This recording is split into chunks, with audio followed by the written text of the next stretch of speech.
ನಮಸ್ಕಾರ ಸ್ಪೀಡ್ ನ್ಯೂಸ್ಗೆ ಸ್ವಾಗತ. ನಾನು ಚಂದ್ರಕಲಾ ನೂತನಗೌಡ. ಪುತ್ರಿಗಾಗಿ ಮಂತ್ರಿ ತ್ಯಾಗ ಅಂತೆ ಕಂತೆಗಳಿಗೆ ಸ್ಪಷ್ಟನೆ ನೀಡಿದ ಸಚಿವ ಕೆಎಚ್ ಮುನಿಯಪ್ಪ.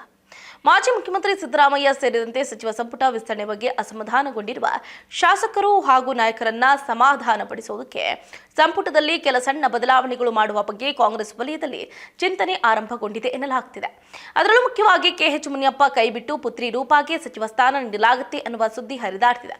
ಹೀಗಾಗಿ ಈ ಬಗ್ಗೆ ಖುದ್ದು ಮುನಿಯಪ್ಪ ಸ್ಪಷ್ಟನೆ ಕೊಟ್ಟಿದ್ದು, ಸಂಪುಟ ಪುನರಚನೆ ಬೆನ್ನಲ್ಲೇ ಕರ್ನಾಟಕ ಕಾಂಗ್ರೆಸ್ನಲ್ಲಿ ಗೊಂದಲಗಳು ಉದ್ಭವಿಸಿವೆ. ಕೋಲಾರ ಮತ್ತು ಚಿಕ್ಕಬಳ್ಳಾಪುರ ಜಿಲ್ಲೆಗಳಿಗೆ ಸಚಿವ ಸಂಪುಟದಲ್ಲಿ ಪ್ರಾತಿನಿಧ್ಯ ಕಲ್ಪಿಸುವ ಉದ್ದೇಶದಿಂದ ಸಚಿವ ಕೆಎಚ್ ಮುನಿಯಪ್ಪ ಅವರ ಪುತ್ರಿ ಕೆಜಿಎಫ್ ಶಾಸಕಿ ರೂಪಕಲಾ ಶಶಿಧರ್ ಅವರಿಗೆ ಸಚಿವ ಸ್ಥಾನ ನೀಡುವ ಪ್ರಯತ್ನವೂ ನಡೆದಿದೆ ಅನ್ನುವುದು ಸುದ್ದಿ ಹರಿದಾಡ್ತಿತ್ತು. ಇದರ ಬೆನ್ನಲ್ಲೇ ಇದೀಗ ಖುದ್ದು ಸಚಿವ ಕೆಎಚ್ ಮುನಿಯಪ್ಪ ಅವರು ಪ್ರತಿಕ್ರಿಯೆ ಕೊಟ್ಟಿದ್ದು, ರೂಪಕಲಾ ಶಶಿಧರ್ ಅವರಿಗೆ ಸಚಿವ ಸ್ಥಾನವನ್ನ ತ್ಯಾಗ ಮಾಡಲಿದ್ದಾರೆ ಅನ್ನುವ ಸುದ್ದಿಗಳು ಕೆಲವು ದೃಶ್ಯ ಮಾಧ್ಯಮಗಳಲ್ಲಿ ಬರ್ತಾ ಇದೆ. ಈ ವರದಿಯು ಸತ್ಯಕ್ಕೆ ದೂರವಾಗಿದೆ ಅಂತ ಸ್ಪಷ್ಟತೆಯನ್ನು ನೀಡಿದರು. ಇನ್ನು ಈ ಬಗ್ಗೆ ಮಾಧ್ಯಮ ಪ್ರಕಟಣೆ ಹೊರಡಿಸಿರುವ ಸಚಿವ ಕೆಎಚ್ ಮುನಿಯಪ್ಪ, ಕಚೇರಿ ದಲಿತ ಎಡ ಸಮುದಾಯದ ಹಿರಿಯ ಹಾಗೂ ಮುಂಚೂಣಿ ನಾಯಕರಾದ ಕೆಎಚ್ ಮುನಿಯಪ್ಪ ಕಳೆದ 50 ವರ್ಷಗಳ ಸುದೀರ್ಘ ಕಾಲದ ಕಾಂಗ್ರೆಸ್ ಪಕ್ಷದ ನಿಷ್ಠಾವಂತ ಕಾರ್ಯಕರ್ತರಾಗಿದ್ದಾರೆ. ನಾಯಕರಾಗಿ ಪಕ್ಷವನ್ನ ಬಲವರ್ಧನೆಗೊಳಿಸುತ್ತಾ ಬಂದಿದ್ದಾರೆ. ರೂಪಕಲಾ ಶಶಿಧರ್ ಅವರಿಗೆ ಸಚಿವ ಸ್ಥಾನವನ್ನ ತ್ಯಾಗ ಮಾಡಲಿದ್ದಾರೆ ಅನ್ನುವ ಸುದ್ದಿಗಳು ಕೆಲವು ದೃಶ್ಯ ಮಾಧ್ಯಮಗಳಲ್ಲಿ ಬರ್ತಾ ಇದೆ. ಈ ವರದಿಯು ಸತ್ಯಕ್ಕೆ ದೂರವಾಗಿದೆ ಅಂತ ತಿಳಿಸಿದರು.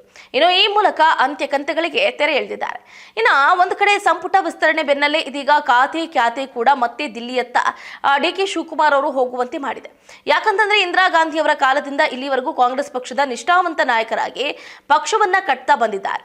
ಇಲ್ಲಿವರೆಗೂ ಕಾಂಗ್ರೆಸ್ ಪಕ್ಷಕ್ಕೆ ತಮ್ಮ ಕುಟುಂಬ ಸಮೇತ ನಿಷ್ಠೆಯನ್ನ ತೋರಿ ಪಕ್ಷದ ಸಿದ್ಧಾಂತಗಳಿಗೆ ಬದ್ಧರಾಗಿದ್ದಾರೆ.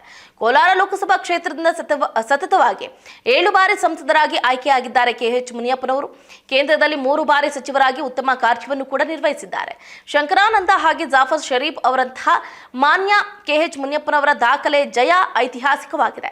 ಇನ್ನು ದಕ್ಷಿಣ ಭಾರತದ ಬಾಬು ಜಗಜೀವನ್ ರಾಮ್ ಅಂತ ಖ್ಯಾತರಾಗಿರುವಂತಹ ಕೆಎಚ್ ಮುನಿಯಪ್ಪ ಪ್ರಸ್ತುತ ಆಹಾರ ಇಲಾಖೆಯನ್ನ ಉತ್ತಮವಾಗಿ ಮುನ್ನಡೆಸ್ತಾ ಇದ್ದು, ಸಮಾಜ ಕಲ್ಯಾಣ ಇಲಾಖೆ ಖಾತೆಯೊಂದಿಗೆ ಪರಿಶಿಷ್ಟ ಜಾತಿಯ ಸಮುದಾಯದ ಸರ್ವತೋಮುಖ ಅಭಿವೃದ್ಧಿಗೆ ಖಾತೆ ಬದಲಾವಣೆಗಾಗಿ ಮಾನ್ಯ ಲೋಕಸಭಾ ವಿರೋಧ ಪಕ್ಷದ ನಾಯಕರಾದ ಶ್ರೀ ರಾಹುಲ್ ಗಾಂಧಿ ಅವರಿಗೆ ಬೇಡಿಕೆ ಇಟ್ಟಿದ್ದಾರೆ.